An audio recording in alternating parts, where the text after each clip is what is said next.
Great. Welcome, everybody. We're so excited to talk to you today about concurrent enrollment. This is our process for enrolling in your elective course that's on campus and on the UC Berkeley campus. So I think the introduction's like kind of moving back a little bit. My name is Casey, and this is Lauren. Yeah. Hi. So we're going to be your two advisors that you're going to be working very closely with throughout your time here in Berkeley. And as she already said, today we're going to be talking about concurrent enrollment. And this is a complex process, so make sure you pay a lot of attention. Do not be afraid to ask any questions, because I know you all have a lot of questions about this. And it's something that you do need to clarify kind of soon so that you know what to do when the time comes. So we're going to go ahead and get started for the fall 2019 course enrollment for concurrent enrollment. Okay, so we have a few different rules and policies about the concurrent enrollment, or just the program curriculum in general. Number one, you have to take at least 12 units, and there's a maximum of 15 units. Now, the 12-unit minimum is for your visa status, and the maximum is the 15 units, which is covered for the full tuition that you paid for the program. So anything beyond that would be extra. Anything beyond 15 units would be an extra fee that you would have to pay. And then finally, you must have at least 1 unit of a UC Berkeley concurrent enrollment elective. This is one of the requirements for the certificate. So if you don't do this process at all, you are ineligible for the certificate. So just keep that in mind. And I'll remind you many times throughout the semester. Don't worry about that. Let's see. And you must meet all prerequisite requirements before enrolling in any concurrent enrollment course. Or you'll be recommended to drop from the course. Like maybe you will not be approved to get into the course if you try to do the economics course. Can you mute that mic, please?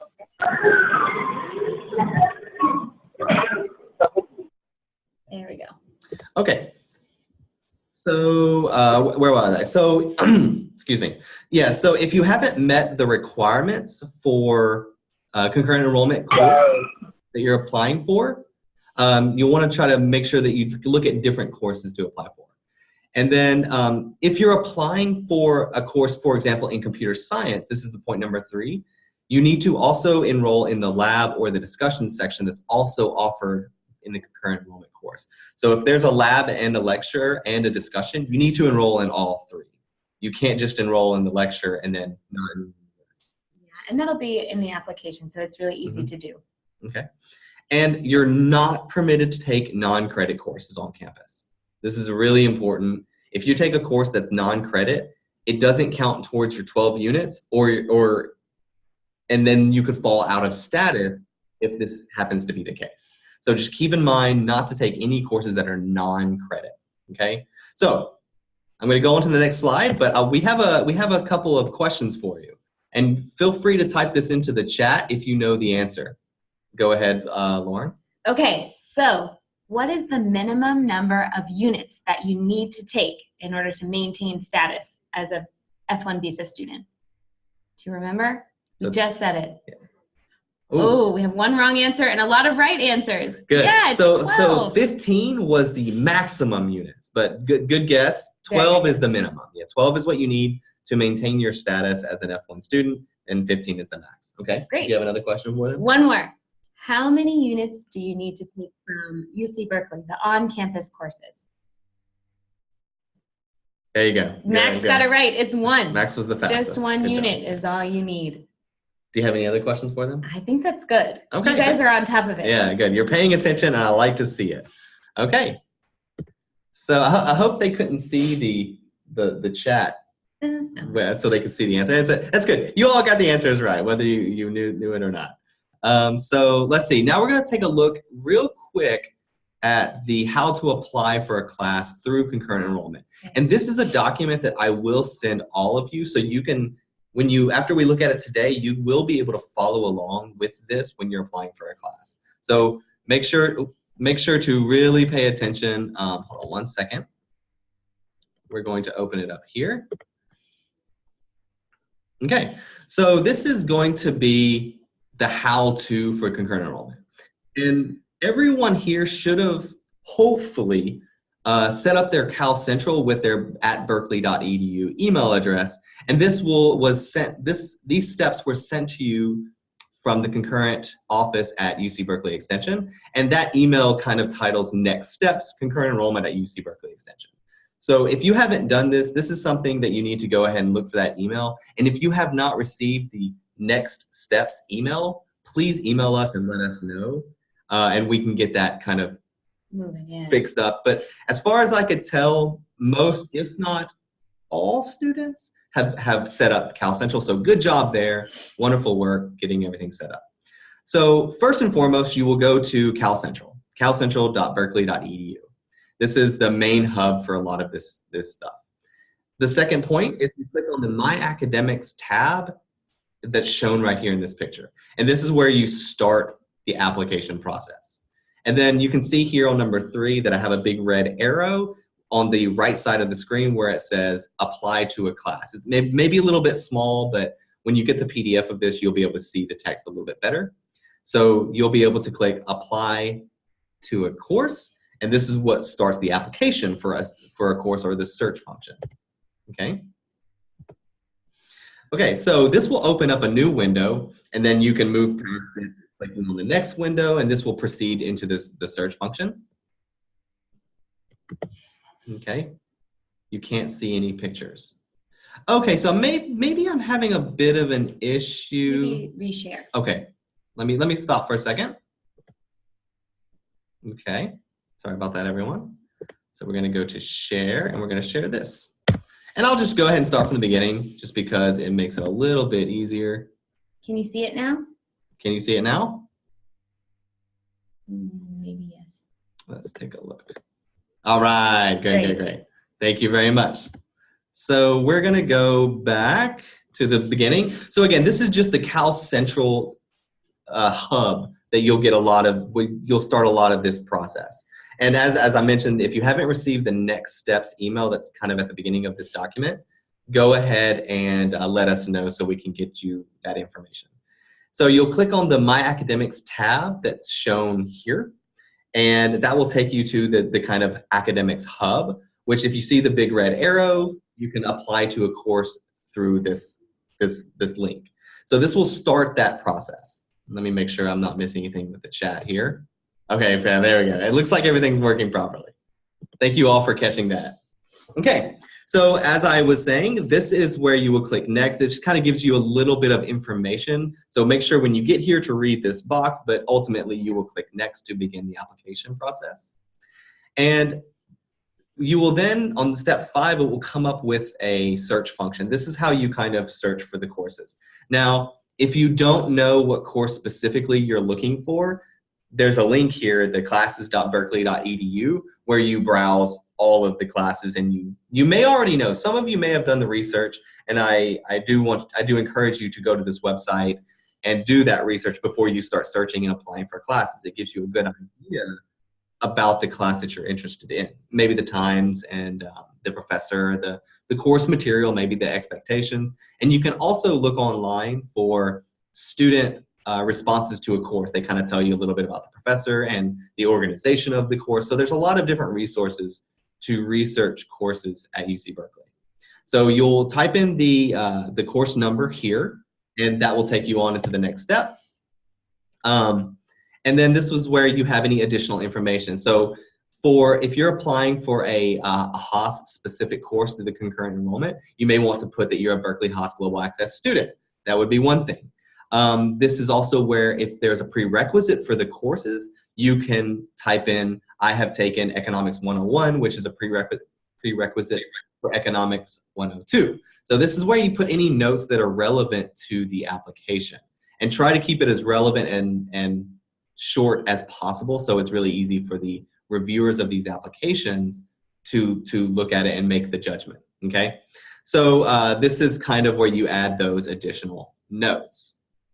And when you go back to My Academics tab after you've submitted the application, so on step 6 is where you submit the application itself with the notes, and then step 7 just says, how do you check on those applications? So you then go to submitted class applications from the My Academics tab in Cal Central to check the status. And this is where you will see whether or not you're approved or you're executed for a course, or you have been denied for a course, or whether the course is still pending. So this is a really important point that I think a lot of students miss, is they don't know where to check their status. So throughout the semester, they may continue to go to a course when they've already been denied for the course, or they may not be going to a course when they've been approved or executed to a course. So that's a really good point for your own information. Do you have anything to add, Lauren? I think you covered it all. Okay, great. And again, if you think of a question, kind of hold on to it for a while, and we'll get to it at the end. There'll be plenty of time. Oh, so we're gonna not go through that. So this is the basic tutorial for how to enroll in concurrent enrollment. And again, I'm gonna send this to everyone, and if you have any questions, we're gonna have advising hours, and we're gonna give you all the opportunities to fix any issues that you have or any problems that you have, so that this goes hopefully smoothly for you all. Yeah. And again, this process is kind of complex, so do not feel bad about asking me 100 questions about this. I'm used to it. I know that it's a complex situation. I think, did you have to do anything like this in your university? I've never done something like this. This is very unique. Very Berkeley. When I was an undergrad, nothing like this existed. I do not suspect that it exists for a lot of you. It's very Berkeley. So it's something that I had to learn, Lauren has had to learn, and you will have to learn as well. So yeah, it's gonna be a lot of fun, but if you have questions, please do not hesitate. Yeah. Okay. And remember, this process doesn't open until August 14th. Mm-hmm. So don't try to get started yet. This is just that you can get a feeling for what you're going to be doing on August 14th. Okay. So we're going to go back to the original PowerPoint here. So that was how to apply for classes. And again, that was just a brief thing, and we're going to give you more support as needed. All right, so here's a few different dates that we want you to remember. Of course, instruction begins on the 28th of August, which is, I believe, a Wednesday. If I'm not mistaken. Mm-hmm. So that's the first day of classes. Now, there are the orientation dates that they're respectively for your different groups and organizations that you have, but one of the biggest dates is the 28th. Make sure you start going to classes. There is a class application deadline for September 18th, and that's basically the last day that you can apply for a course through the methods that we just went through, okay? And then the drop deadline, it says here it's the 18th, but it should probably be the 20th. It's usually 2 days after. So this could be a typo. We'll fix this and get this out to you. And then the deadline to change your grading basis. And this is for concurrent enrollment only. And what this means is it lets you change from an A, a B, C, D grading scale to a pass, no pass grading scale.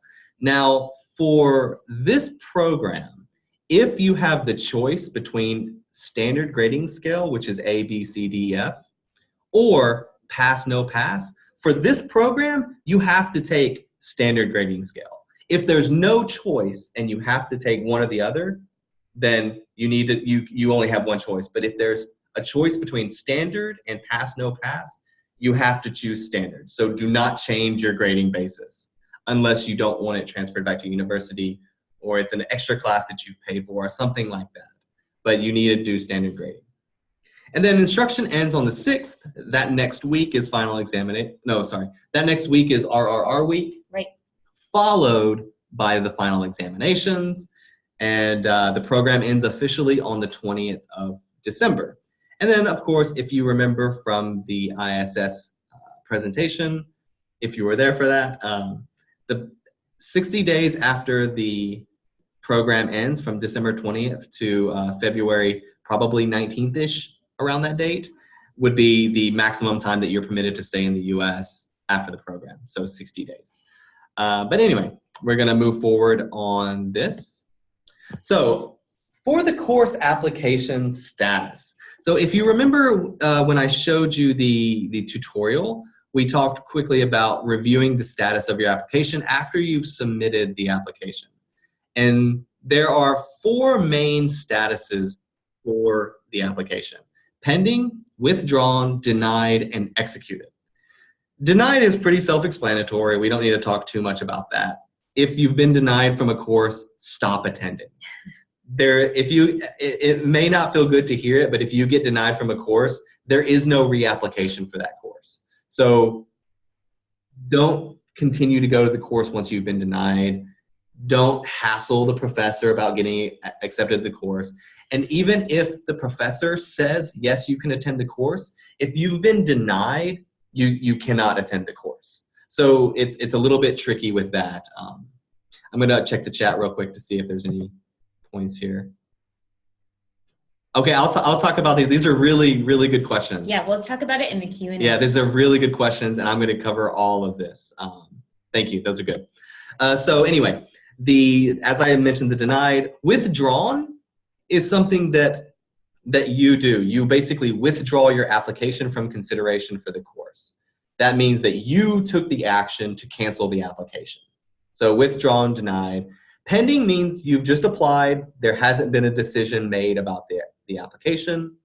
And then executed means that you were approved for the class and that you may continue to attend. That's the good news. Good news is executed. Withdrawn is pending is you have applied but no decision is made. Withdrawn is you took the action to cancel the application. Denied is the application was denied. And executed is you were approved for the course and you may continue to attend. So there's a few notes here, but I think I covered those pretty good. So we'll continue. So these are a few things to keep in mind that are kind of important because of the structure here at UC Berkeley with the concurrent enrollment process and this application process. There's a lot of pressure on the faculty and the administrators to get students into courses. So one thing we try to ask you to avoid doing to an extreme degree, don't approach or pressure campus departments, faculty, administrators, staff to get into a course. Now, there's a difference between sending an email to a department asking if it's possible to be into a course and sending 10 emails, okay? So if you just ask a professor, like, is it possible for me to take this course? I'm a Berkeley High School Access Program student here for a semester and I'd really like to take your course. I've read your book, etc. That's fine. But if you show up at their office, show up at the department, send them 6 or 7 emails, that's where it gets to be a little bit more of a harassment situation than just asking to be in a course. So use your best judgment. Ask me if you're not sure, but try not to harass people too much about getting into a specific course because this could jeopardize your approval to that course. If you annoy a professor enough or if you annoy a department, it's very possible that they deny the application just based on that alone. So it's kind of a very gray area, a thin line to walk. And then in some cases, this can be misconduct, student misconduct, and jeopardize your actual status in the program, which that's a really extreme case, and I've never seen it personally myself. Yeah, I was just going to say, this is super rare. Yeah. I'm sure you all have very good judgment when it comes to this. Yeah, we trust you to adults. Make the right decision. You're adults. So yeah, we don't think this is going to happen. And if you have any questions about that, you can always ask me, Lauren. Yeah. We're here to help. That's what we're here for. We're here to help. So that's that. Now, we do have concurrent enrollment e-advising hours. And what this is very specific advising sessions for this specific procedure. So it's if you notice, this is a lot of hours that we've dedicated to making ourselves very available to you all for questions. So what this is drop-in advising online. So if you see below, you see the link there, you can use the same link that you're using right now to come join us during these times for any questions that you have during this process. Yeah, and while you're applying. Yeah, and you can do it while you're applying, before, after, about anything. You can jump in, ask a question, and then leave. Maybe 5 minutes later, you can come back in, ask another question. No appointment is needed, but it is first come, first serve. So there may be a student in front of you asking a question that takes maybe 5 or 10 minutes, and then they leave, then the next person will come in. So there would be a wait list at the room, but I encourage you all to drop in when you have questions about this, because I know you will, and because the process is so convoluted sometimes. Okay. Anything to add? And we'll send this information to you, so please don't feel like you have to write everything down right now. Yeah. In fact, don't write anything down because I want you to pay attention to us. All right, so we have some FAQs here. This is a lot of questions that I've compiled over the last couple of semesters and maybe the last year or so that is very commonly asked to me. So number one, can I take more than 15 units? Yes. Yes, you can take more than 15 units. But any unit above 15, you would be charged the standard rate at UC Berkeley, which, do you know what that is? Not off the top of my head. I think it's around $750 per unit. So if you're at 15 units and you take another 2-unit course, that's about $1,500 US. So it's possible, but you have to pay for the price of that. So anyway. Hey, Casey. Yeah, oh yeah, what's up? What if I don't take a UC Berkeley course? Oh, if you don't take a UC Berkeley, okay. If you don't take a UC Berkeley course, you're not eligible for the certificate. And also, if you don't take a UC Berkeley course, you don't have your Cal 1 card. That's right. And your Cal 1 card, you really, really need to use a lot of the services here on campus. Yeah, so you need to take the library, go to the student resource center, things like that. Yeah, so you need to take a UC Berkeley course. It's really important. Great. Yeah. Hey, Casey. What if I have not been admitted into any of the courses to which I've applied? So this is a little bit, it's usually we don't think this happens too much. It's pretty rare. It's pretty rare. But it does happen. If that's the case, if they're still all pending, maybe add another course or apply for another course, and maybe one of those will get in. Usually the offices with really high demand, like Haas, like economics, have a little bit lower acceptance rates, but usually students that apply for 2 or 3 courses get into at least one of those. If you want to take 3 or 4 courses, you need to apply for more courses.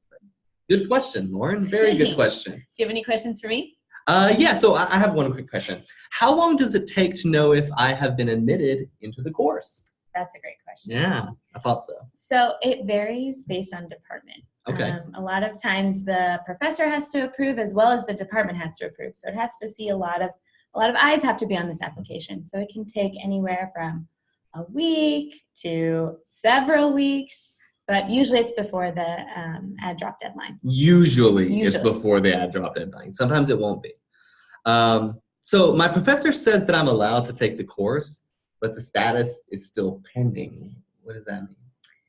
That means there's probably different levels of approval for your application. Okay. So your professor's word is not always the final word on your acceptance to a course. Yeah. So that means that the department has to take a look at it and make sure that you're a good fit, that you have completed all the prerequisites, whatever it is. So they have to approve as well. So sometimes the professor might say yes to you, but that doesn't mean your application is complete. Doesn't mean it's executed. Okay. So until you see that executed status on your application, please just, you can continue to go to the course, that's fine, unless it says denied. Yeah, so just make sure that you're keeping an eye on your application status. So did you have any other questions? Can I take more than one elective course? More than one elective course? You want to take more than one elective course? Yeah. Okay. Well, if you want to take more than one elective course, that's completely okay. Just remember that 15 is the maximum that you can take within the tuition fees of the program. But you can, however, Berkeley, the Haas program has very difficult curriculum, so don't go too high. Otherwise, you're really gonna miss out on a lot of the fun that you can have here in Berkeley. So. Good question. Thanks. So we've talked about attending classes if your application has not been executed. Remember, if it says denied, you're done. So you have to stop attending the course. If it says executed, feel free to continue going. Please continue, yes. Please continue going. And try to make sure that this all works into your BGAP schedule as well. Let's see. So my application says approved but not executed. What does this mean? We briefly alluded to this in one of the previous ones where there's different levels of approval. So if there's a professor approval level and then a departmental approval level, if the professor approved it, it'll say approved, but then once both levels approve it, it'll say executed. So the executed is what you're looking for. It's not 100% until it says executed. Yeah, and that's why this is complicated. There's so many different labels to things. And we just want to make sure that you stay on top of it. So please continue to keep checking that. status on your application online. And I think I missed one. Can you get that one? I have. I've been admitted to a course. Should I drop my other applications? Ooh, that's a good question. That's really hard. So if it's your top choice course that you've been admitted to, and that's the one you're for sure ready to take, then sure, go ahead and drop your other applications. That'll make it easier on the departments and on the professors that are approving these applications. But if this is kind of like a mid-tier course, you're not sure if this is the final one you want, keep those other applications. Don't drop the other applications yet. Maybe see if you do get into that top choice course before you drop all of the rest of them. Yeah. Good. Yeah, there's a good chance that with other students dropping courses, that it opens up other seats and other spaces, or the wait list shrinks and everything. So it's possible to get into other courses. And then the last question here, how do I know if my course credit will transfer back to my home university? So that is a question for your home university. We will grant you the transcript and the certificate, and then it's up to your university to choose to accept that as a transfer credit. Okay. Well, so those are just some of the more frequently asked questions that we get, and I'm sure that you all still have lots of questions. So let's go. So what I'm going to do now is I think we have a special guest with us today. Hugo, who was a spring 2019 BGAP student who is returning for the fall, so you'll all get to know him very well, has volunteered to come on here and say a few things about this process from the student perspective, because as much as I think that I know about the process, the firsthand experience from Hugo will be invaluable to you all. So Hugo, I'll turn it over to you for a few minutes. Yeah, sure. Can you hear me, or am I Yes, still? we can. Okay, great. Well, hi guys. As Casey already said, I'm Hugo. I've been doing the BGAP for past fall semester or spring semester, and I will be joining you for the fall semester. Yeah, so to be honest, concurrent enrollment is going to be a bit of a mess. And sadly, there's not really something you can do about it. Just in general, make sure that you take enough time to look for classes and be updated on whether you get enrolled in the class. There are actually a few points that I would like to say that will probably help you in the process. The first being, as Casey already mentioned, you are mandatory to follow at least one concurrent enrollment class. And what I've seen over the past semester is that it really helps if you choose one class that you will be very likely, if not 100% likely, to be enrolled in, so that in the case that you won't get the class that you prefer, or things don't go the way you want it to be, you at least have the one class that is required for the BGAP certificate. I think that's really important because it just, it helps you relieve some stress, and it will make your life easier in the first few weeks. Then another thing, and that's going to be very interesting, especially in the first week. I think Hadrian already asked that if you can apply for multiple classes. You can actually until the drop deadline, but be aware that you will be required to follow all of your classes. So for example, I was enrolled in 3 concurrent enrollment classes at the beginning of past semester, and it was a pain in the ass to, be following all the classes every week, be up to date with things. So yes, I would recommend it if you feel, your chances are low, or if you're interested in different classes. Make sure that you know your schedule and you go to the classes, because otherwise they'll drop you, and once you get dropped out of a class, you can't go back. So that's one thing to remember. Then one thing that might help you is a lot of professors are actually pretty interested in helping you get in a class. So if you really want to take a class and you have a good, story about it, go to the first class, walk to the professor and ask just one time. As Casey already said, don't stalk them many times, but you can definitely ask them one time, hey, this is who I am. I really want to take this class for this and this reason. I would appreciate it if you could have a look at it. Do it once, you'll be fine. Maybe once more after 2 weeks, but as Casey already told you guys, don't be the guy who stalks them every day with email, because going to only work the other way around. So yeah, I think that's the main thing. There are lots of courses to choose from. There are a number of sites where you can find all the courses. I will make sure to put some links in the Facebook group, because there are also some sites that are not affiliated with, or not from the university itself, but are affiliated, that will help you find courses, for example, on specific days, in specific subjects, so that may help you find, whatever you're interested in, because there are like thousands of courses out there, so it's pretty hard to find what interests you the most. So I'll get back to you guys on that topic.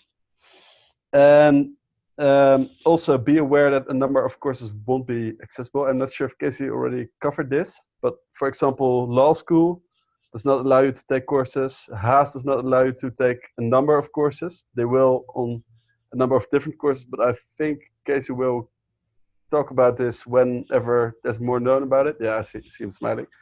That's good thing. But be aware that not every course is, that you're not allowed to partake in every course. You can also find this info on the site of Berkeley. I think it's classes.berkeley.edu. It will tell you whether there's priority for certain students or requirements. So yeah, I think that will help you on your way finding the classes. I'm not sure if anybody might have any questions.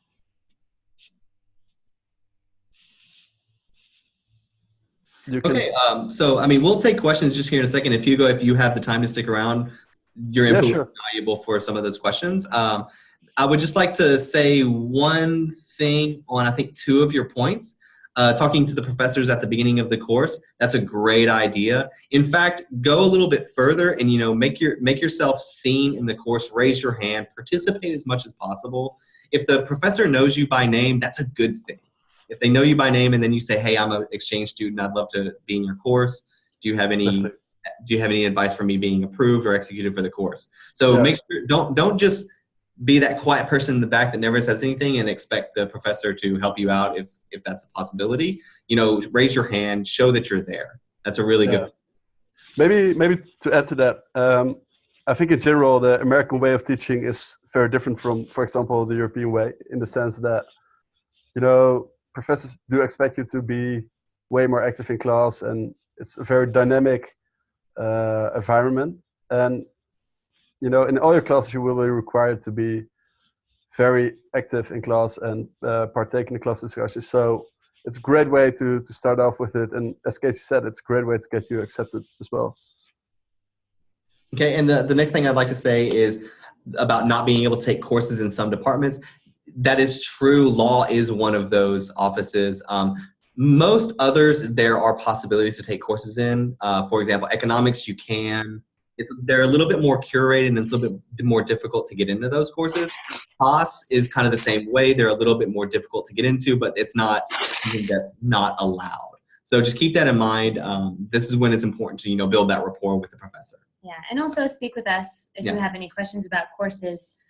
We can help you choose ones that are like more sure and help you get into those. Yeah, and we'll go over in the email that we send, kind of the follow-up to this presentation. We'll talk about decal courses. We'll talk about a lot of different courses that are essentially safety courses that Hugo alluded to, that can make sure that you get at least one of these units. And then we'll talk more about that.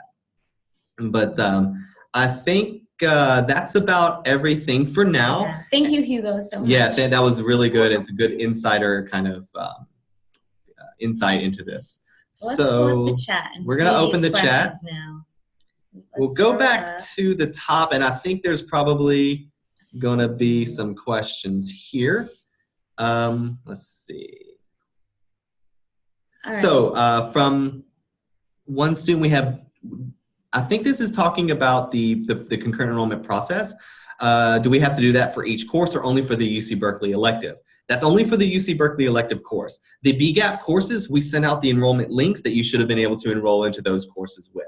So that was, that's a really good question. That's only for the UC Berkeley concurrent enrollment electives.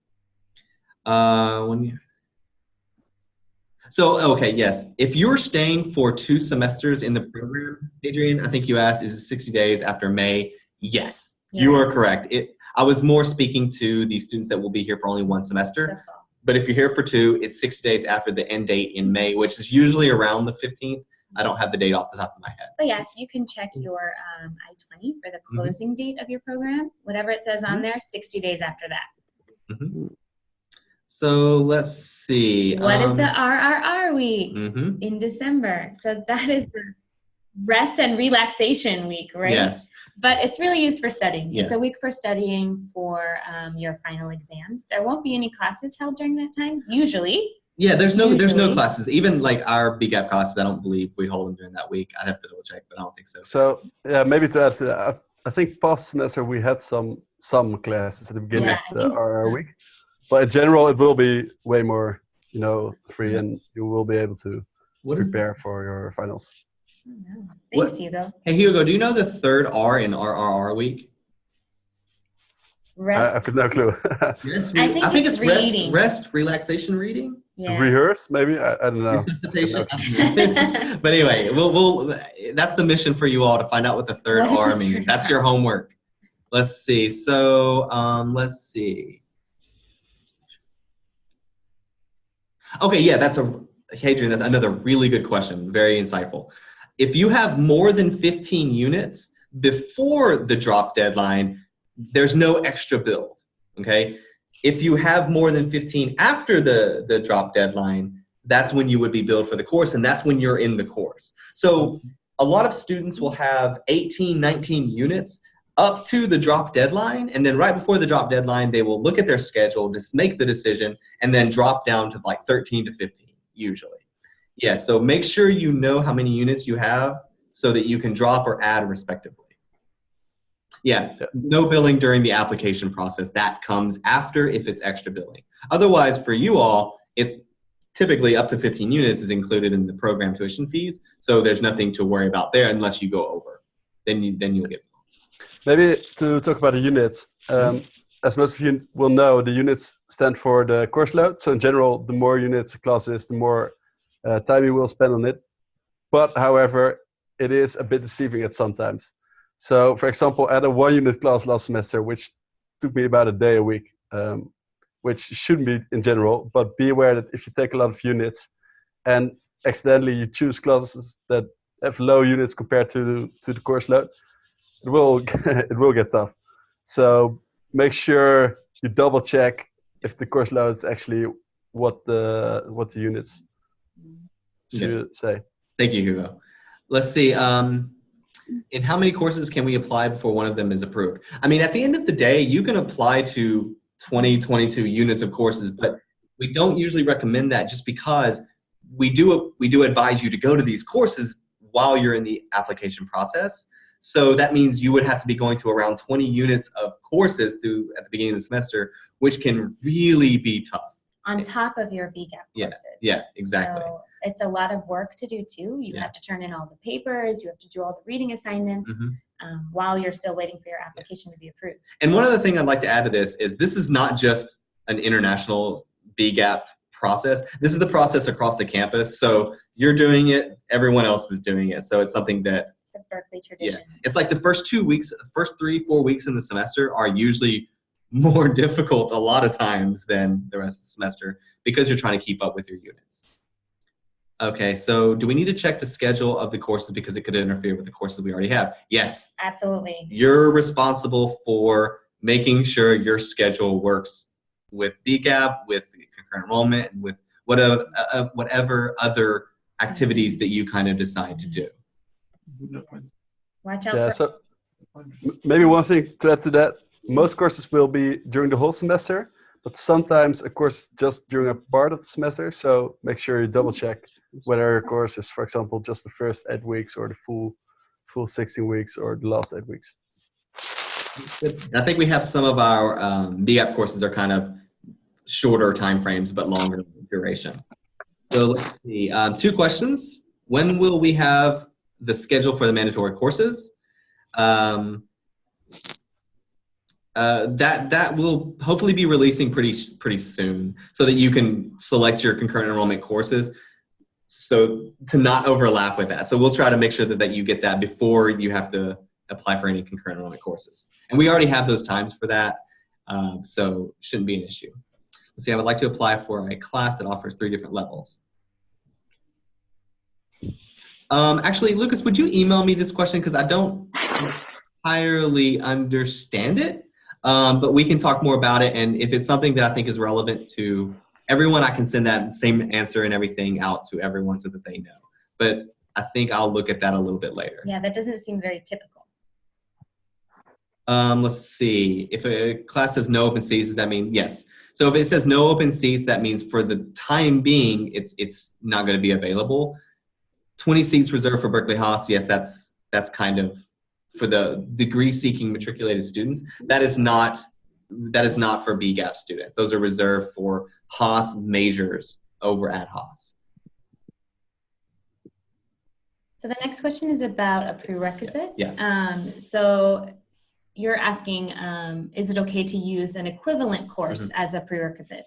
And yes, that's usually okay. You'll just write which courses you've taken in your application and then say how it is related or how it is similar to the prerequisite course that's listed on the website.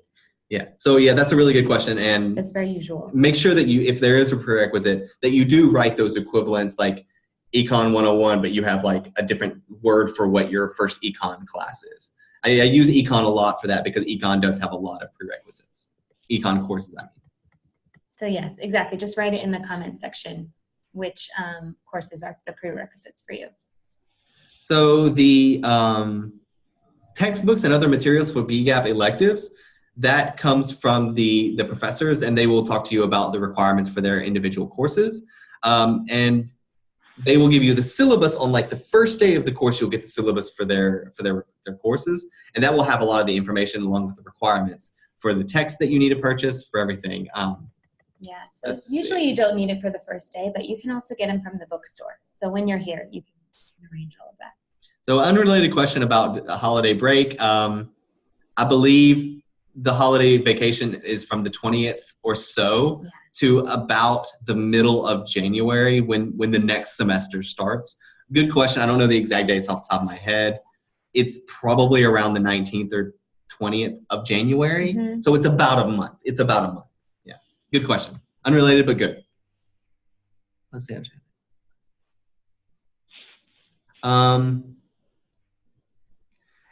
So this question is about the course catalog saying the course is already full. Does that mean we need to get consent from the instructor for the course? Yes, still talk to the professor to see about the possibilities. You could also shoot over an email just real briefly to the department because there still may be some seats, even if they say it's full. A lot of times they'll do that for other things, for other students that may not be a major or something along those lines. And a lot of courses will open up concurrent enrollment seats a little bit later in the entire process because they see kind of what matriculated students will take that course. And if they have 10 or 15 seats available after the matriculated students have applied, they'll open it up. Yeah, so it's really dynamic. So keep checking that classes.berkeley.edu website. Yeah, maybe one more point on that. I think a lot of concurrent enrollment classes actually start 1 week or 2 weeks later than the BGAP classes. So don't be scared if if your first week things don't turn out well. There will be plenty of options that will start later, and that's definitely an option too. Yeah. Thank you, Hugo. Keep doing your research, definitely. Keep doing your research, yeah. So we have another question from Diane. Are we allowed to take data science classes?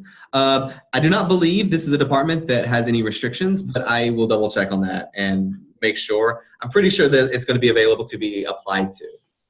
Yeah, also one thing on that, data science was available for everybody last year, but it was full so quick that nobody of BGAP It's really popular. It's I agree. So extremely popular, yeah. The computer... You can always try. I mean... Go ahead, Hugo. You can always try. I mean, yeah. Nobody stops you from trying, but... Yeah. And any computer science, data sciences kind of courses are some of the most demanded at Berkeley. Yeah. If not the most demanded at Berkeley. So getting into those are a lot more difficult. So make sure, as Hugo mentioned earlier, you kind of have a safety course so that if you're trying to apply for a lot of data science classes or computer science classes, you have another course that you know you're going to get into to fulfill the requirements of the program. Are the prerequisites purely academic? How will the instructors assess our profile since we haven't taken Berkeley courses? So that's where the notes section, where you put the prerequisite and you can kind of give a brief description of the course and what it was. And a lot of times you can also talk to the professor in the course. If you apply, you need to go to that course. So maybe talk to the professor about your application and maybe see what he has to say there. Econ is now a STEM major, but I guess that even if we take econ courses, we can't apply for 3 years of OPT. That is correct. I'm not going to go into too much detail about that 3-year OPT, but it would not be eligible just from a course. It has to be the entirety of the program, has to be a STEM program. So that's a good question, but I'm not going to touch too deep into that one. When does the concurrent enrollment period end? The ad deadline, so the drop deadline is the 18th of September. So that's about a month into the entire semester. And again, I think that on our slides, we had the September 18th for both the ad and the drop deadline. That's actually probably incorrect. And I'll clarify this in an email to you. The ad deadline for courses is usually 2 days before the drop deadline. So if the drop deadline is the 18th, the ad deadline for the courses would be the 16th. And again, I'll clarify that for you, but it's going to be the 18th for the end of concurrent enrollment. So after that date, you kind of have the normal life in Berkeley. Yes, so I said that you should keep your Fridays free for company visits. Do you recommend we do not take any courses on Fridays?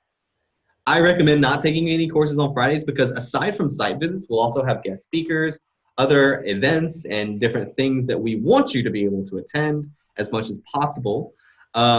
So if possible, try to keep your Fridays free because one of the biggest parts of this program is in fact the site visits, the guest speakers, the cohort lunches, the huddles, and all that good stuff. So yeah, if you have a really full Friday, it may hinder a lot of your ability to go to these events. Hugo, did you have something to say on this topic? Yeah, Fridays are the best.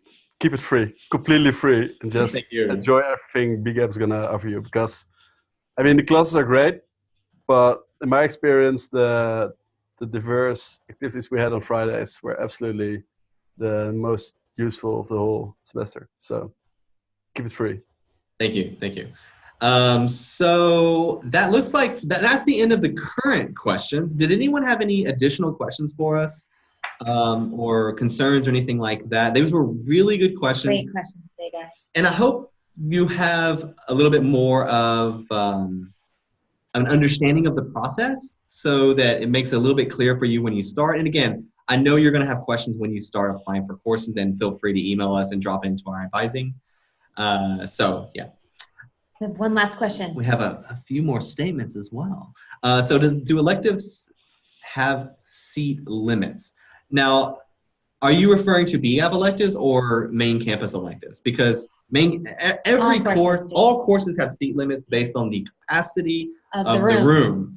So we can't break the fire code. We'll get in big trouble. So we do have seat limits for everything. Yeah, and it's listed on the courses.berkeley.edu website. Mm-hmm. So definitely, classes.berkeley.edu. Yeah. Double check that to see the seat limit. So if you apply for 3 courses and they are all pending, do you have to go to every course while waiting to be executed? Have to? You should. You should go to all of those courses. Very strongly ought to. Very, very strongly you should. Because if you don't go, the professor doesn't know who you are. They see that you're not there. They drop you from the course. So to your best ability, go to every course that you apply for. So Casey, another question. Can we select classes from graduate and undergraduate level or only graduate? Are you talking about, Thomas, concurrent enrollment or BGAP? I'll let you answer that and I'll go to the next. Okay, concurrent. Okay. So you can you should be able to apply for graduate courses across the campus. I know some departments are very strictly curate their graduate level like courses. law will not accept any. Yeah. So don't apply to the law school. Yeah. But I think really for strict. this question, you have to kind of build a statement, kind of say why you think you should be in this course. Even if you are a graduate student coming to our program, they don't necessarily know that because there's no access to profiles for these applications. So you have to say, I'm a graduate student at this university. I have taken these prerequisites. I should be in this course because blah, blah, blah, like that. You have to just kind of build your case for why you should be accepted to these courses. We have about 5 more minutes left on the hour, and I don't want to keep you. I want to respect you of your time. We have one more question from Julian about the decision for scholarships.